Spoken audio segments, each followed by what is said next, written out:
So, a little bit about me. This is my beautiful family, my daughter, my kids.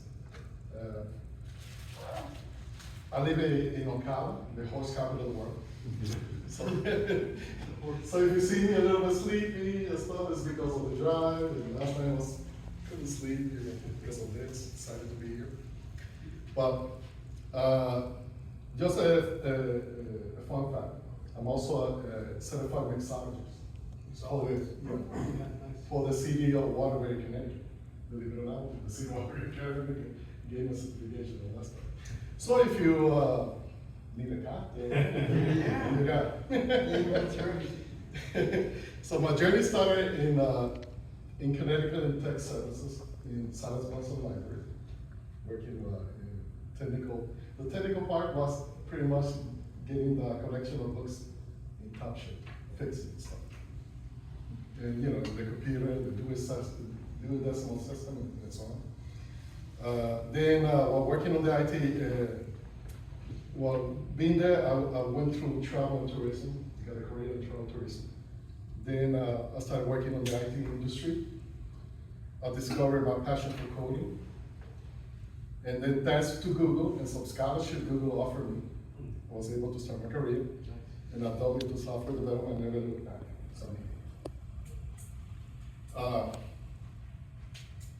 Next slide. So I am a software engineer at DI, Design Interactive.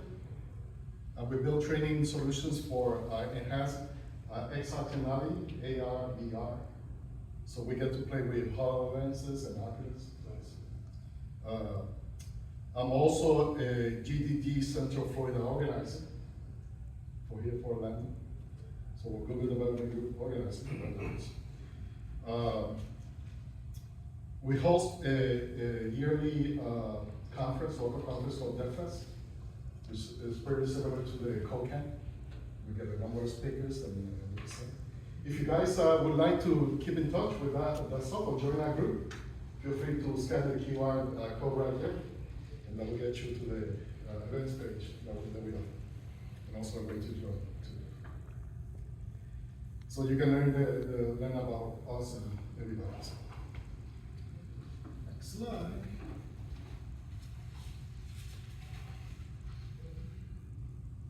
Okay, by show of hands, who knows about signals? Who's aware about signals? Half hand. Yeah, half hand. Surprise, it's something that is being the hotness of this past 2 years of the web development world. So let me tell you a story. I once debugged an app that rebranded every time you just changed a tiny button color. So I had a major application that had several components, and that I needed just to, as a developer, change that color for that tiny button. Well, the whole app rebranded every time, and I couldn't explain why. For something so simple. It is painful for the user. It's painful for me as a developer who wants to, fix something, not get into another kind of worms. And beside the signals, you get fine-grained reactivity, meaning only the parts of the ER that actually is updating our touch. It's like having medical glasses that sees changes on a microscopic level. No more blowing up the entire screen or the entire page. For users, it means less lag and more responsive interaction. For developers, it means simpler debugging the code and make it easy to maintain. No more cursing on your monitor while your entire re-renders for minor color tweak. Hello. Welcome. All right. So let's take a look how Signal came to the rescue. So here's a quick lesson, history lesson. Signals are not brand new. They date back to the Carrion references from 1960. Think of a spreadsheet like Reactivity, the server pattern. Over time, we saw frameworks like Knockout in 2010, MobDX in 2015, using some sort of observable reactivity. Back then, it used to be called observable, not to be confused with the RSJS observable. Solid JS arrived around 2017, and the explicitly champion signal. That's when the term truly gained traction. Then in 2010, V3, they introduced the composition API and the wrap, which is the signal-like function.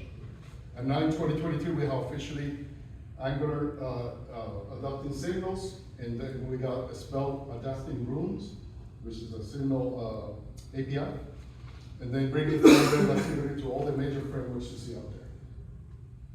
Well, the bottom line is that they are all using the signal because they let us update only the parts of the UI that needs it, leading to the sweet performance that you're looking for and fewer headaches for the user.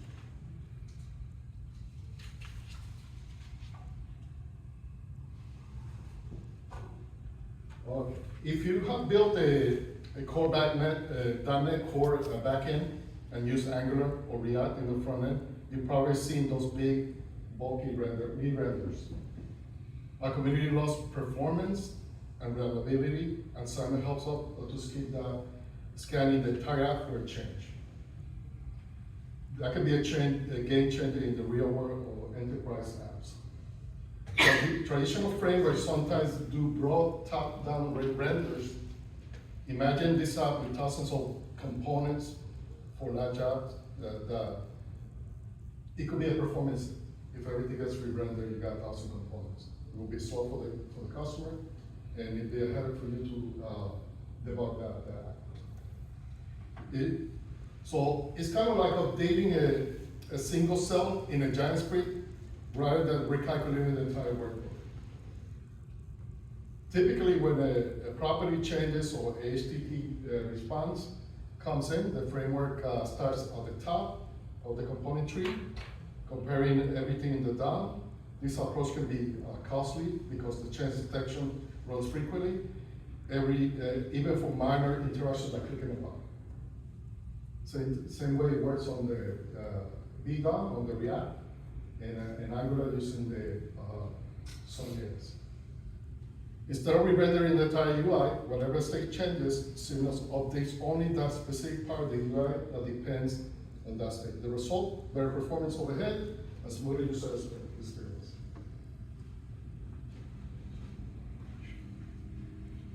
So Signals basically is data plus a subscription list.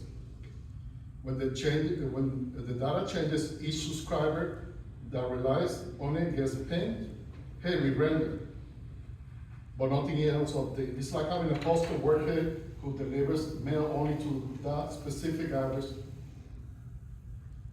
which is efficient as in finance, basically. Signals are essentially watchers for your data. They shout, hey, something changed, but only that piece of UI is actually listening. The results will add performance, simpler mental model for you, and fewer all matters. In short, the signals are a pattern for state management and UI updating, enabling fine-grained reactivity. When a signal value changes, only parts of the UI that depends on the signal are updated. The state refers to the application uses, what the application uses to decide to display and how it behaves. And reactivity means that when the state changes, the UI parts that rely on it automatically updates. So Signal makes the reactivity very efficient.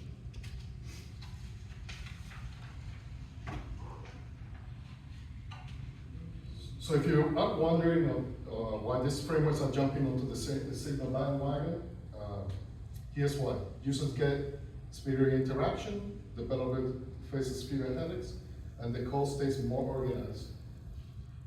It's a win-win pretty much. Signal boosts performance while updating only what it needs, cutting out the unnecessary UI re-renders.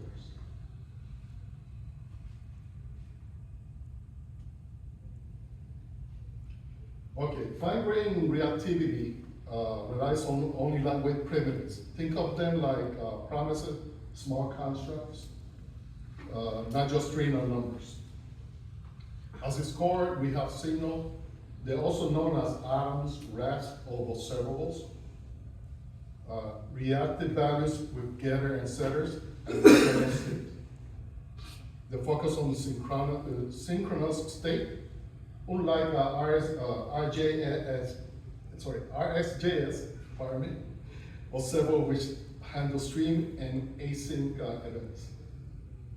Signals are powerful because both their getter and setter can run custom logic, controlling how updates propagate. Next, we have effects, also known as reaction, autoruns, or watchers.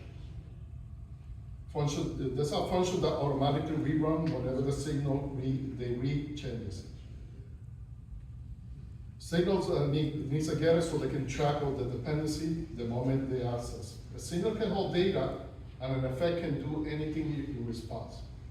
Most fine-grained reactivity boils down to these two: the signal being observed and the effect being observed. All of this happens synchronously, not async or synchronous. Pardon me my pronunciation. So it's a one way, basically. Sometimes recalculating values is expensive. That's where compute signals comes in. Also known as derivations or memos. Have you heard that term, memos? A lot lately. What they do is they cast the result like a memorized function, reevaluating only what that dependency is changed. They say work and keep values in sync. Although you can use the effect to update other signals, only the computes explicitly track dependency and guarantee consistency. Internally, the fine-grained reactivity forms a dependency graph. When something changes, only the parts rerun, signals the effect that it depends on, event-driven and not purely interactive, giving a balanced system that was efficient and predictable. Signals are also lazy or pole-based. The framework updates computation and UI only when a signal value is really needed or when a dependency changes. The optimal dependency tracking means no more dependency array and direct access to a signal that automatically subscribe you to the future update. No selectors or manual hooks required, like they do in React.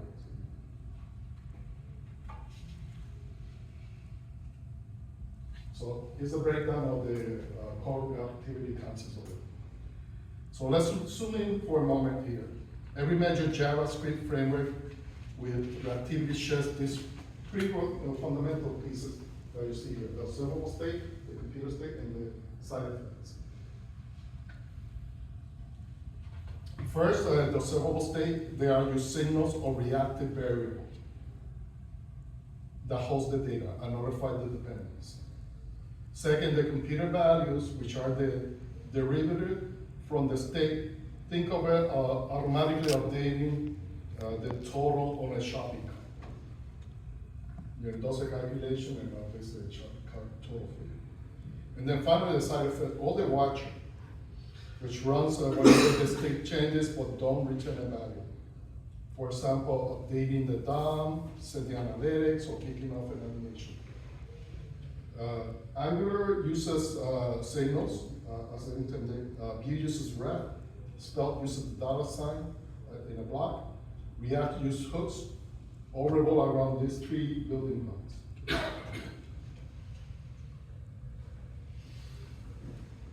And here's pretty much what all the frameworks are using that are pretty much compared to the signal, the pattern. So Solid creates a signal. It's essentially pure fine-grained reactivity.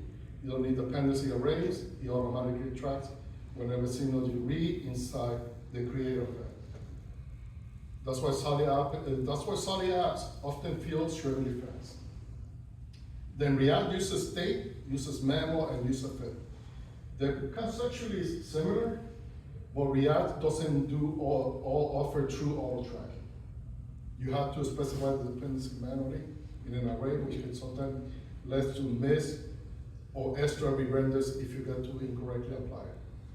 So you can use libraries like Jotai or Baltio, and React is coming with a React for Get compiler aimed to address this situation. Spelt is unique because it compiles you call build time. Reassigning a let variable automatically triggers a reactive output. Spelt $sign second hash can be used for both compute values and side effect without distinguishing with the separate function. It simply checks whether you return a value in the $sign block or not. View uses the ref function for reactive variables and compute for derivative values. For side effect, you can use watch if you want explicit dependency, or watch effects if you want auto tracking. This is quite similar to Spelt and Solid, and how automatically detects the dependencies. And finally, Angular recently introduced signals to the API, and they are called signals, compute, and effect, which follow the same pattern as Solid or Vue. Angular Angular relies a lot on Sun.js for change detection, so this is a major step forward for them for fine, grain reactivity. The feature isn't finalized yet, but it's showing ideal promise. Does that mean Zone.js is no longer required? Not yet. It's still available, but that might be coming up soon. That you're gonna have the option to turn that on. All right. So imagine you have a .NET 7 backend feeding an Angular front end with 30 components on the screen. Instead of rechecking everything whenever the users click or button, Signal lets you update only the relevant pieces. That means fewer weird bugs, better performance, and a happier dev team. So truly a win. In an Angular project, Signal works best synchronously. UI state, while observable, RxJS handles event synchronous async data stream, in async data stream. The RxJS has something very similar to Signal called observable or behavior subject. They both manage reactive data and notify listener when the value changes. However, Signal specifically handles UI state, which is more simplistic compared to RxJS boilerplate that you have to type to get something like that to work. So it offers a more a simpler way to handle the syntax and basic state management. The behavior subjects are more flexible for async data stream across an application. Ultimately, the Signal idea for value that changes continuous over time, and RxJS observable typically handle discrete events occurring at a specific point in time.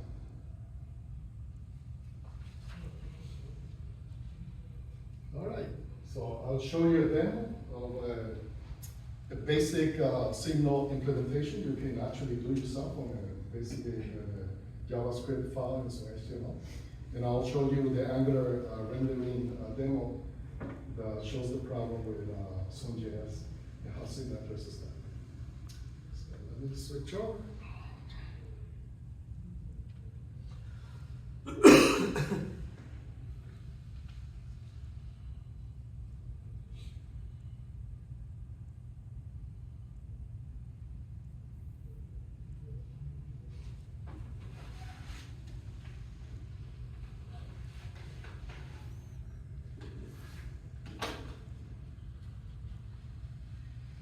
Okay, so this is my simple project, just HTML, JavaScript, and using Parcel JS to build the project, to be able to display it. So let me go ahead and run it.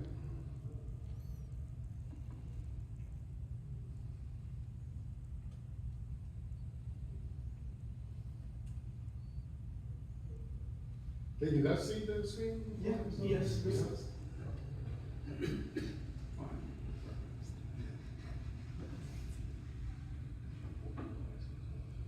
All right, basic components, well, they're not components for the HTML. JavaScript right here. So we got a sample of the observable state and side effect and a compute value. And also you can do two-way binding if you want to be like angry. But so let's see. We're going to be talking about, you know, these core primitives using the observable state, the side effect, and the compute functions. So here, this file right here, right there, that is a signal that I created. Just one single file, very simple, very easy. So let's take a look at the signal that I created. I could name it whatever I want, but I'm calling it a signal just to keep it in the same. So you store a value right here. You got the get the current value, get data function here. Assesses and the set data, which is right here. That also sets the subscriber and reruns it, the value changes. Very simple, simple code that has been around for 60 years. Well, since the 60s, and it looks like somebody figured it out in Node.js. Didn't gain traction until 2017 when SciJS started talking about it, and then Vue took over and said, we're going to do it, and we're going to call it rep, but it didn't I guess it didn't have the market because a lot of people were not aware of it. But anyways, now all the frameworks are getting hyped with it and they're introducing that stuff. But anyways, by scanning, you will see that the value is tracked, and we keep the set of subscriber. Whenever we set the value, it notifies all the subscribers. That means only the exact UI and logic depends on the signal. So if we go back to demo, when I click on this, it's updating right away. Only that part is a connection between the button and that data right there. And I'll show you the index in that particular area. So this is how I consuming the signal. So I'm importing them here. I'm assigning a observable state, which is the value, starting at 0. And then displaying the data with the update data function that I got within that signal. And it kind of calculates and increases the number. Very, very, very simple. Let's move on to the effect. So if I go down here,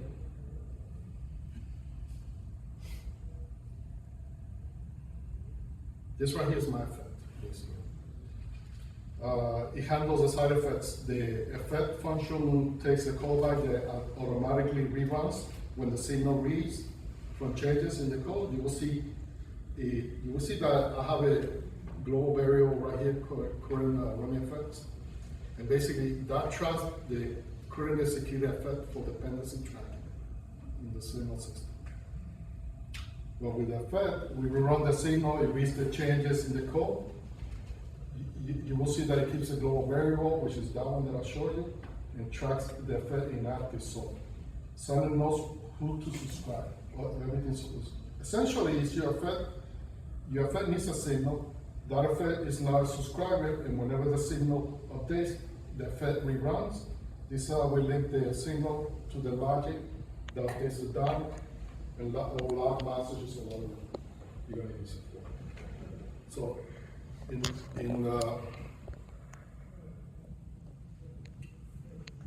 basically, the observable state is using the effect for well, the update data, but I don't think I have a demo for that one.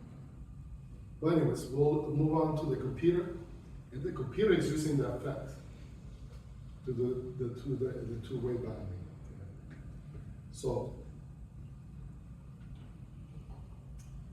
the computer or the derivative state is similar to a signal. So it's value determined.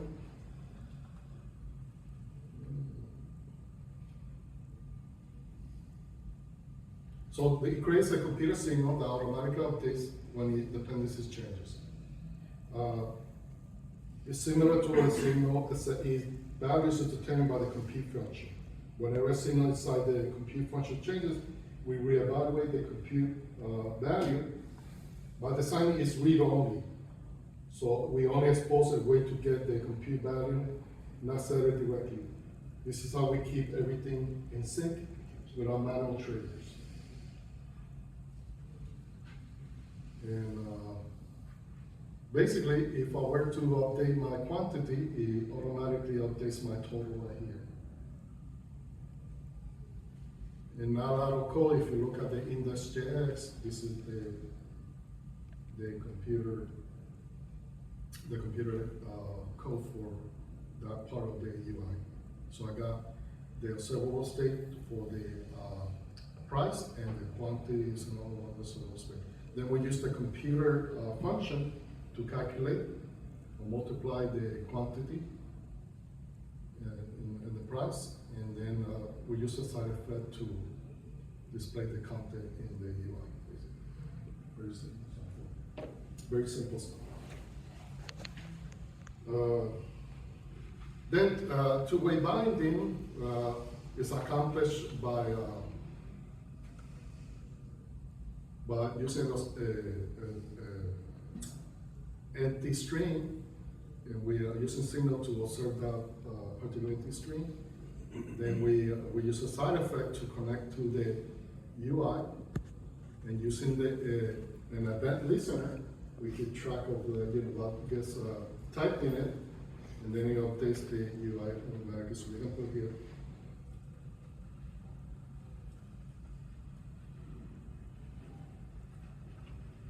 Whatever, so we assume this, when Angular came out, it used to be manual for a lot of people. So you can do something so simple like that. We're now out of code.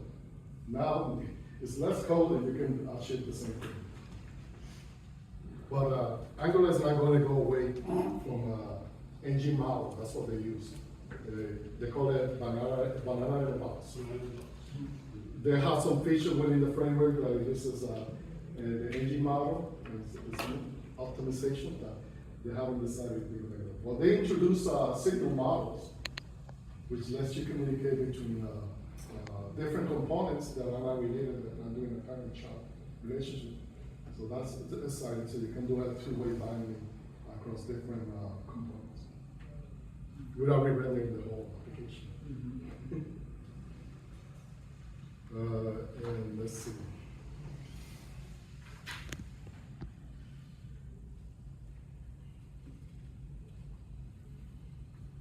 So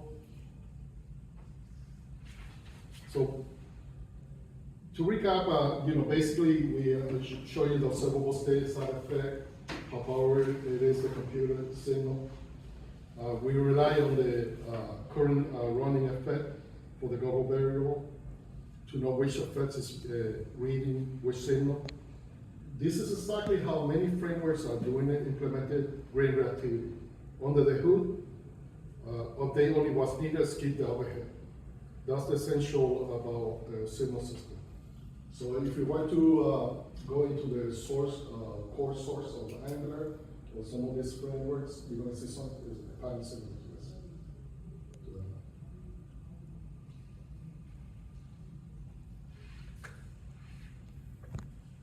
Okay, so let's move on to the Angular demo. So this is a very simple Angular demo. It's running the latest version, 19. So I'm taking advantage of the standalone components, which makes it a lot easier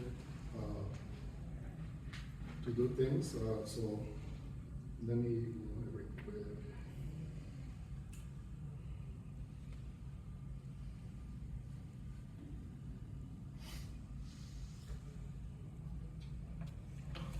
So this is the Angular. So basically, I got two examples here of the coarse grain we rendered. So these are three components tied up together. The outer component is the parent, the inner component. The two bottom components are child, but the inner component is the one that's going to receive the data. And the unrelated component is not supposed to react to whatever exchanges happens. And using signal, we accomplish the same thing without causing any problem. But I'll show you what happens really quick. So if I were to update this, increase the number of this, you see by the red things, you know, the unrelated component is getting re-rendered, not something we want. So imagine you have 1,000 components below that, or a complex subtree that you have to do. That causes the application to be slow for the user. And you to debug what's causing that could be a pain for you depending on the logic that you use. Now using the signal, same thing, but we only address the component that is taking the change. But let's walk over to a little bit about what we have in the code. So we got the other component here. Oh, that's a signal. Let me show you the other first. So this is a code for the most regular developers do. We assign a count variable. We got the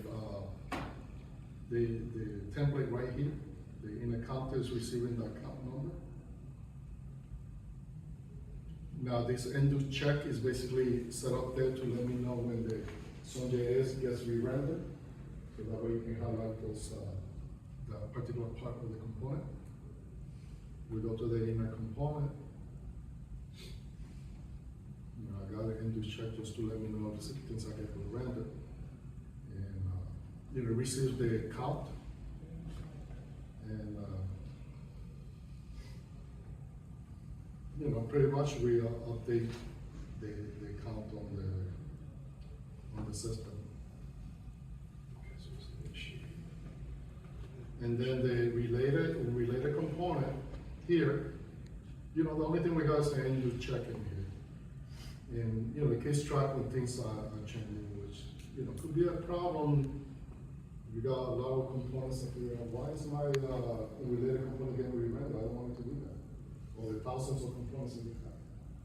But at least if we move on to the signal one, we go to the other component, similar code. I said this, but now we're using it. We wrap the value into a signal. This is all part of the new API that Angular is using. You see the right there. Important. And you know, we put an end check just to know Sun is not gone yet, but if I didn't have Sun enabled, it would be just an interaction between the value and my button. Sun.js will be out of the thing, nothing will really render those two lines. Then on the inner counter, we receive we receive the signal as an input, and then we use an effect on the constructor to calculate, you know, update the signal information. And the other counter signal, sorry, the unrelated component doesn't have any code. I got an end check just to get the tabs on the Sun.js. Well, as you saw, it's not everywhere. All right, so let me show you. You can also accomplish two-way binding with us ng model. So this is using signal only. So you can do the same thing like the other example. You type whatever you want.